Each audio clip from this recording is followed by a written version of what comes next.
بسم اللہ الرحمن الرحیم۔ حضرت امام حسن اور امام حسین علیہ السلام کے حوالے سے ایک بڑا اہم پہلو کہ حضور علیہ الصلوۃ والسلام نے ان کو اپنے بیٹے فرمایا، حالانکہ یہ حضرت مولا کائنات حضرت سیدہ فاطمہ الزہرا کے بیٹے تھے، لیکن منصوص طریق پر نص قرآنی اور نص حدیث یہ دونوں شاہد ہیں کہ اگر آپ علمی حوالے سے بات کریں تو تاریخی حوالے سے تو یہ حضرت فاطمہ اور حضرت علی کے بیٹے ہیں، اور اگر آپ قرآنی اور حدیث کے نقطہ نظر سے نصوص قرآن اور نص حدیث کی روح میں بات کریں تو یہ حضور کے بیٹے ہیں، اور یہ امتیاز کائنات میں کسی اور کو حاصل نہیں ہے کہ کسی شخص کو قرآن نے براہ راست حضور کا بیٹا کہا ہو اور کسی اور شخص کو حدیث میں حضور نے براہ راست اپنا بیٹا کہا ہو اور ان کے ساتھ اپنے نسب کو جوڑو۔ حدیث پاک ہے، امام ذہبی نے سیر اعلام النبلاء میں بیان کیا ہے، اور امام دیلمی نے مسند الفردوس میں حضرت عبداللہ بن مسعود رضی اللہ تعالیٰ عنہ سے روایت فرماتے ہیں کہ حضور اکرم صلی اللہ علیہ وسلم کو میں نے دیکھا کہ آپ حضرت امام حسن اور امام حسین کا ہاتھ پکڑے ہوئے تھے اور فرما رہے تھے کہ یہ دونوں میرے بیٹے ہیں، یعنی حضور نے خود اپنی طرف ان کی نسبت فرمائی۔ اسی طرح امام حاکم المستدرک میں فرماتے ہیں، حدیث 4774 4774،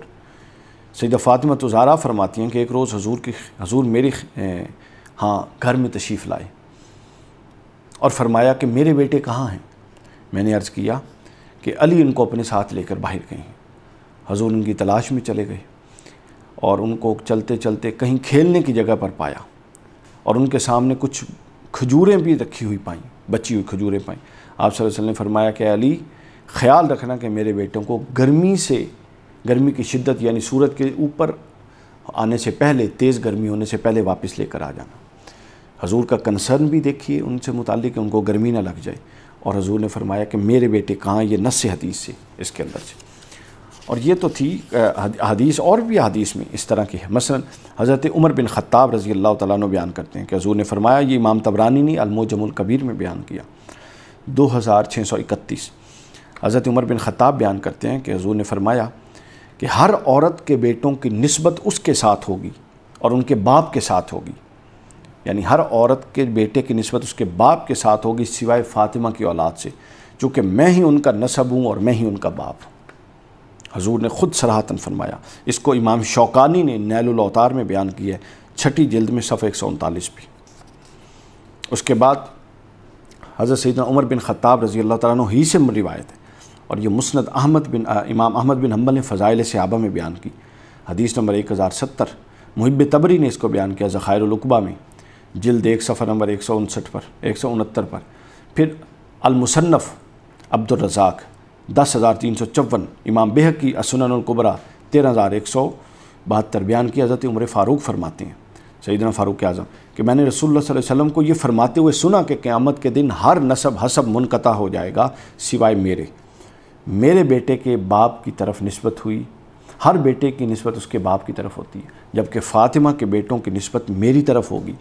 لہٰذا میرا حسب اور نسب کبھی منقطع نہیں ہوگا، یعنی قیامت کے دن ہر شخص کا حسب نسب منقطع ہو جائے گا سوائے میرے حسن اور حسین کے حسب نسب، چونکہ وہ میرا ہے اور میرا حسب نسب منقطع نہیں ہوگا۔ پھر آپ نے حضرت جابر بن عبداللہ سے ایک حدیث پاک مروی امام حاکم نے المستدرک میں روایت کیا، 4770 نمبر حدیث، فرمایا کہ حضور نے فرمایا ہر ماں کے بیٹوں کا آبائی خاندان ہوتا ہے جس کی طرف وہ منسوب ہوتے ہیں سوائے فاطمہ کے بیٹوں کے، پس میں ہی ان کا ولی ہوں اور میں ہی ان کا حسب ہوں اور میں ہی ان کا نسب ہوں، یہ حدیث میں۔ اس کے بعد قرآن مجید کی نص سے سورہ آل عمران کی آیت نمبر 61 اگر آپ دیکھیں، جب مباہلہ، جس کو آئے مباہلہ کہتے ہیں، نجران کا وفد آیا تو حضور سے قرآن مجید نے فرمایا کہ آپ اپنے بیٹوں کو لائیے، وہ اپنے بیٹوں کو لائیں، آپ اپنی عورتوں کو لائیے، وہ اپنی عورتوں کو لائیں۔ تو حضور علیہ الصلوۃ والسلام اپنا ابناءنا وابناءکم وانفسنا وانفسکم ونساءنا ونساءکم وانفسنا وانفسکم، تو ابناءنا کے ضمن میں حضرت امام حسن اور امام حسین کو لے گئے، یعنی نص قرآنی سے منصوص بیٹے ہیں حضرت امام حسن امام حسین حضور کے، اور احادیث کی منصوص نصوص میں نے آپ کو حدیث بھی بتا دیں، ان سے حضور کے جو اپنے بیٹے ہیں وہ امام حسن اور امام حسین ہیں، اور کائنات میں یہ شرف اور یہ عظمت یہ کسی اور کو حاصل نہیں۔